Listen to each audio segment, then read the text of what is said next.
ನಮಸ್ತೆ ಗೆಳೆಯರೆ, ಬನ್ನಿ. ಅಗಸ್ತ್ಯೇಶ್ವರನು ಅಗಲಿಸಿರುವಂತಹ ಶಿವಗಂಗೆಯ ಗಂಗಾಧರೇಶ್ವರನ ಪುಷ್ಕರಣಿಯಲ್ಲಿ ನಾವಿದ್ದೇವೆ. ಅಗಸ್ತ್ಯೇಶ್ವರ ಅನ್ನುವ ಹೆಸರು ಬರಲು ಕಾರಣ ಅಗಸ್ತ್ಯ ಋಷಿ ಇಲ್ಲಿ ಪೂಜಿಸಿದ್ದಾರೆ ಶಿವಲಿಂಗಕ್ಕೆ. ಅಗಸ್ತ್ಯ ಅಂದ್ರೆ ಧ್ರುವ ನಕ್ಷತ್ರದ 180 ಡಿಗ್ರಿ ಆ ಕಡೆ ಇರುವಂತಹ ನಕ್ಷತ್ರ. ಅಗಸ್ತ್ಯರಿಲ್ಲದಿದ್ದರೆ ಬ್ರಹ್ಮಾಂಡವೇ ಇರುತ್ತಿರಲಿಲ್ಲ. ಅಗಸ್ತ್ಯ ಮತ್ತು ಧ್ರುವರಿ ಇಬ್ಬರು ಈ ಬ್ರಹ್ಮಾಂಡವನ್ನ, ಆಕಾಶಗಂಗೆಯನ್ನ ನಡೆಸುತ್ತಿದ್ದಾರೆ ಗಿರಿಗಿಟ್ಲೆ ತರ. ಅಂತಹ ಅಗಸ್ತ್ಯೇಶ್ವರನ ಕ್ಷೇತ್ರಕ್ಕೆ ನಾವಿಲ್ಲಿ ಬಂದಿದ್ದೀವಿ. ಅಲ್ಲಿ ನೋಡಿ, ಅಲ್ಲಿ ಶಿವಗಂಗಾ ಬೆಟ್ಟ. ಆ ಬೆಟ್ಟದ ತಟದಲ್ಲೇ ಈ ಕ್ಷೇತ್ರ ಇದೆ. ಸುಮಾರು ಜನ ಶಿವಗಂಗೆಗೆ ಬರ್ತಾರೆ, ಇಲ್ಲಿ ಯಾರು ಬರುವುದಿಲ್ಲ, ಯಾಕಂದ್ರೆ ಗೊತ್ತಿಲ್ಲ ಯಾರಿಗೂ. ಇಲ್ಲಿ 108 ಲಿಂಗಗಳ ಪ್ರತಿಷ್ಠೆ ಆಗಿದೆ. ಗೂಡಲ್ಲೂ ಲಿಂಗಗಳಿವೆ. ಮರೀಚಿ, ವಸಿಷ್ಠ, ಅಂಗೀರಸ, ಅತ್ರಿ, ಪುಲಸ್ತ್ಯ, ಪುಲಹ, ಕ್ರತು, ಭೃಗು ಎಲ್ಲರೂ ಇಲ್ಲಿ ಪ್ರತಿಷ್ಠೆ ಮಾಡಿದ್ದಾರೆ. ಗೌತಮರು, ಭಾರದ್ವಾಜರು ಎಲ್ಲರೂ. ನಿಮಗೆ ಇನ್ನೊಂದು ಅದ್ಭುತ ತೋರಿಸ್ಬಿಡ್ತೀನಿ. ಈ ಮರ ನೋಡಿ, ಅಶ್ವತ್ಥ ಮರ. ಅಶ್ವತ್ಥಂ ಪ್ರಾಹುರವ್ಯಯಂ ಊರ್ಧ್ವಮೂಲ ಮದಶಾಕಂ ಅಂತ ಭಗವದ್ಗೀತೆಯ 700 ಶ್ಲೋಕಗಳಲ್ಲಿ ಅತ್ಯಂತ ಶ್ರೇಷ್ಠ ಶ್ಲೋಕ ಎನಿಸಿಕೊಂಡಿರುವ ಭಗವಾನುವಾಚ, ಭಗವಂತನ ಮಾತಿಗೆ ಸಾಕ್ಷಿಯಾಗಿ ನಿಂತಿದೆ ಇಲ್ಲಿ. ಯಾಕೆ ಅಶ್ವತ್ಥವನ್ನೇ ಹೇಳಿದ್ರು ಕೃಷ್ಣ ಅಂತ ಅಚ್ಚರಿಯಾಗುವ ಮಾತು ಅಂದ್ರೆ, KN ಗಣೇಶಯ್ಯ ಎನ್ನುವ ವಿಜ್ಞಾನಿ ನಾಸ್ತಿಕರೆಂದು ಅನಿಸಿಕೊಂಡು ಆಸ್ತಿಕ ತತ್ವವನ್ನ ಹೇಳಿರುವಂತಹ ವಿಚಾರ ಆಗಿದೆ. ನೇಹಲ ಎನ್ನುವ ಪುಸ್ತಕದಲ್ಲಿ ಬರೆದಿದ್ದಾರೆ. ಅಶ್ವತ್ಥ ವೃಕ್ಷ ಇಲ್ಲದಿದ್ರೆ ಜೀವಕೋಟಿಗಳೇ ಇರುವುದಿಲ್ಲ ಅಂತ.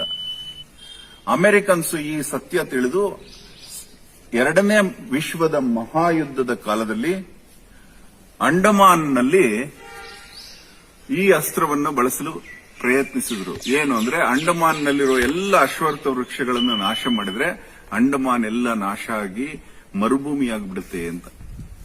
ಆ ಮೊದಲ ಪ್ರಯತ್ನ ಮಾಡಕ್ ಪ್ರಯತ್ನ ಪಡ್ತಾರೆ. ಹೇಗೆ ಅಂದ್ರೆ, ಅಶ್ವತ್ಥದ ಅಂಜೂರ ತರ ಒಂದು ಫಲ ಇರುತ್ತೆ, ಅಶ್ವತ್ಥದ ಫಲ. ಅದರೊಳಗಡೆ ಕಣಜಗಳು ಅನ್ನುವ ಹುಳಗಳಿರುತ್ತೆ. ಆ ಹುಳಗಳು ಅಲ್ಲೇ ಮೊಟ್ಟ ಮೊದಲ ಬಾರಿಗೆ ಸಸ್ಯಗಳಿಗೂ ಜೀವಿಗಳಿಗೂ ನಡುವಿನ ಅನುಸಂಧಾನ, ಲಿಂಕ್ ಆಗಿದ್ದು. ಕಣಜಗಳಿಲ್ಲದಿದ್ರೆ ಅಶ್ವತ್ಥ ವೃಕ್ಷ ಇರೋದಿಲ್ಲ, ಅಶ್ವತ್ಥ ವೃಕ್ಷ ಇಲ್ಲದಿದ್ರೆ ಕಣಜಗಳಿರೋದಿಲ್ಲ. ಆ ಕಣಜಗಳನ್ನ ಕೊಲ್ಲುವಂತ ವಿಷ ಸಿಂಪಡಿಸಲು ಪ್ರಯತ್ನಿಸಿದರು. ಕಣಜಗಳೆಲ್ಲ ಸತ್ತರೆ ಅಶ್ವತ್ಥ ವೃಕ್ಷಗಳೆಲ್ಲ ನಾಶ ಆಗ್ಬಿಡುತ್ತೆ. ಅಶ್ವತ್ಥ ವೃಕ್ಷ ನಾಶ ಆದ್ರೆ ಪೂರಾ ಜೀವಕೋಟಿನ ನಾಶ ಆಗ್ಬಿಡುತ್ತೆ. ಹೀಗೆ ಪ್ರಯತ್ನ ಪಟ್ಟಿದ್ರು. ಇಲ್ಲಿನ ಅದ್ಭುತ ಅಹೋರಾತ್ರ ಜೀವನದಲ್ಲೇ ನೋಡಿಲ್ಲ ಇಷ್ಟೊಂದು ಪುರಾತನವಾದಂತಹ ಅಶ್ವತ್ಥ ವೃಕ್ಷ. ನಮ್ಮ ಜೊತೆ ಅನಂತ ಶಯನ, ಅನಂತ ಪದ್ಮನಾಭ ಶಾಸ್ತ್ರಿಗಳು ಅಥವಾ ಶರ್ಮಾ, ಅನಂತ ಪದ್ಮನಾಭ ಶರ್ಮಾ ಅಂತ ಇಲ್ಲಿ ಅಗಸ್ತ್ಯೇಶ್ವರನಿಗೆ ಪೂಜೆ ಮಾಡೋ ಪುರೋಹಿತರಿದ್ದಾರೆ. ಇಲ್ಲಿ ಒಬ್ಬ ಸಸ್ಯ ವಿಜ್ಞಾನಿ ಬಂದಿದ್ದಂತೆ. ಆತ ಇದರ ಒಂದು ತ್ವಚೆಯನ್ನ, ತೊಗಟೆಯನ್ನ ತೆಗೆದುಕೊಂಡೋಗಿ ಅಧ್ಯಯನ ಮಾಡಿ ಸುಮಾರು 7,000 ವರ್ಷದ ಮರ ಅಂತ ಹೇಳಿದ್ರಂತೆ. ಹೌದಲ್ಲ? ಹೇಳಿ, ಏನಾಯ್ತು ಹೇಳಿ. ಈ ಅಶ್ವತ್ಥ ವೃಕ್ಷವನ್ನ ಒಬ್ರು ಬಟಾನಿಕಲ್ ಸೈಂಟಿಸ್ಟ್ ಬಂದು ಅದನ್ನ ಒಂದು ಮರದ ತೊಗಟೆಯನ್ನ, ಬೇರಿನ ತೊಗಟೆಯನ್ನ ತಗೊಂಡೋಗಿ ಅದರಲ್ಲಿ ಇರುವಂತಹ ಒಂದು ಕೋಶಗಳನ್ನು ನೋಡಿ ಇದು ಎಷ್ಟು ವರ್ಷದ ಹಿಂದಿನ ಕೋಶಗಳು ಅಂತ ತಿಳಿದು ಅದನ್ನ ನಮಗೆ 7,000 ವರ್ಷದ ಹಿಂದಿನ ಒಂದು ಕೋಶದ ಮರ ಇದು ಅಂತ ಒಂದು ಹೇಳ್ಬಿಟ್ಟು ಹೇಳಿದ್ರೆ, 5,000 ವರ್ಷಗಳ ಹಿಂದೆ ಕೃಷ್ಣ ಇದ್ದ. 5,100 ವರ್ಷಗಳು ಅಂತ ಇಟ್ಕೊಳ್ಳಿ. 7,000 ವರ್ಷಗಳು ಅಂದ್ರೆ ಕೃಷ್ಣ ಇದ್ದಾಗ ಈ ಮರಕ್ಕೆ 2,000 ವರ್ಷ ಆಗಿತ್ತು. ಎಷ್ಟು ಅದ್ಭುತ ನೋಡಿ ಇದು. ಅಂದ್ರೆ ಕೃಷ್ಣನ ಜನನಕ್ಕೂ ಮುನ್ನದಿಂದ ಈ ಮರ ಇಲ್ಲಿದೆ. ಎಷ್ಟು ಪುರಾತನ ಮರ. ಅದರ ಮೇಲಿರೋ ಆ ತೂತುಗಳೇ ಅದಕ್ಕೆ ಸಾಕ್ಷಿ.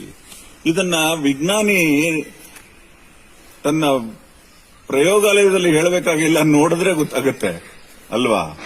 ಕೋತಿಗಳು ನೋಡಿ, ಕೋತಿಗಳು ನೀರು ಕುಡಿತಾ ಇದೆ ಅನ್ಕೊಂಡಿದ್ದೀರಾ? ಇಲ್ಲ, ಪಾಚಿ ತಿಂತಾ ಇದೆ. ಪಾಚಿಯಲ್ಲಿ ಅತ್ಯಂತ ಶಕ್ತಿದಾಯಕವಾದಂತಹ ಔಷಧೀಯ ಗುಣಗಳಿರುತ್ತೆ. ನೋಡಿ, ಪಾಚಿ ತಿಂತಾ ಇದೆ. ಪಾಚಿ ಅಂದ್ರೆ ಗಿಡ, ಸಸ್ಯಸಾರ. ಆವಾಗಿಂದ ನಾವು ನೋಡ್ತಾ ಇದೀವಿ ಅದು ನೀರು ಕುಡಿತಾ ಇಲ್ಲ. ನೀರು ಕುಡಿಬೇಕು ಅಂದ್ರೆ ಬೇರೆ ರೀತಿ ಕುಡಿಯುತ್ತೆ. ಪಾಚಿ ಇರೋ ಜಾಗದಲ್ಲಿ ಹೋಗಿ ಪಾಚಿ ತಿಂತಾ ಇದೆ. ಅಂದ್ರೆ ಅದಕ್ಕೆ ಅನಾರೋಗ್ಯ ಬರೋದಿಲ್ಲ. ಈ ಎಲ್ಲ ರಹಸ್ಯಗಳು ನೋಡಿ, ಅದು MBBS ಓದಿಲ್ಲ, ಅದು ಆಯುರ್ವೇದಿಕ್ ಓದಿಲ್ಲ, ಅದಕ್ಕೆ ಹೆಂಗ್ ಗೊತ್ತಾಗತ್ತೆ ಬದುಕುವ ಕಲೆ? ಅದಕ್ಕೆ ಹೆರಿಗೆ ಆಸ್ಪತ್ರೆ ಇಲ್ಲ, ಅದಕ್ಕೆ ಯಾವ ಆಸ್ಪತ್ರೆಗಳಿಲ್ಲ. ಅದು ಪ್ರಕೃತಿಯೊಡನೆ ಅನುಸಂಧಾನ ಮಾಡ್ಕೊಂಡು ಬರುತ್ತೆ. ನೋಡಿ ಪಾಚಿ ನೆಕ್ತಾರದು ಪ್ರಕೃತಿಯಲ್ಲಿ ನಂಬಿಕೊಂಡಿದೆ. ಅಶ್ವತ್ಥ 7,000 ವರ್ಷದ ಹಿಂದಿನ ಅಶ್ವತ್ಥದ ಎಲೆಗಳು ಚಮಕ್ ಕೊಡ್ತಾ ಇದೆ. ಚಮಕ್ ಕೊಡ್ತಾ ಇದೆ. ಅದರಲ್ಲಿ ಎಷ್ಟು ಸಾರ ಇರುತ್ತೆ, ಜ್ಞಾನ ಸಾರ ಇರುತ್ತೆ. ಯಾಕೆ ಹಿಂಗೆ ಹೇಳ್ತಾ ಇನ ಅಹೋರಾತ್ರ ಅಂದ್ಬಿಡಿ, ಇವನೆಲ್ಲ ಹೇಳಿದ್ದು DVG ಹೇಳಿರೋದು. ಹೊಸ ಚಿಗುರು, ಹಳೆಬೇರು. ಹಳೆಬೇರು ಅಂದ್ರೆ 7,000 ವರ್ಷದ ಹಳೆಬೇರು, ಕೂಡಿರಲು ಮರ ಸೊಬಗು ಅಲ್ವಾ?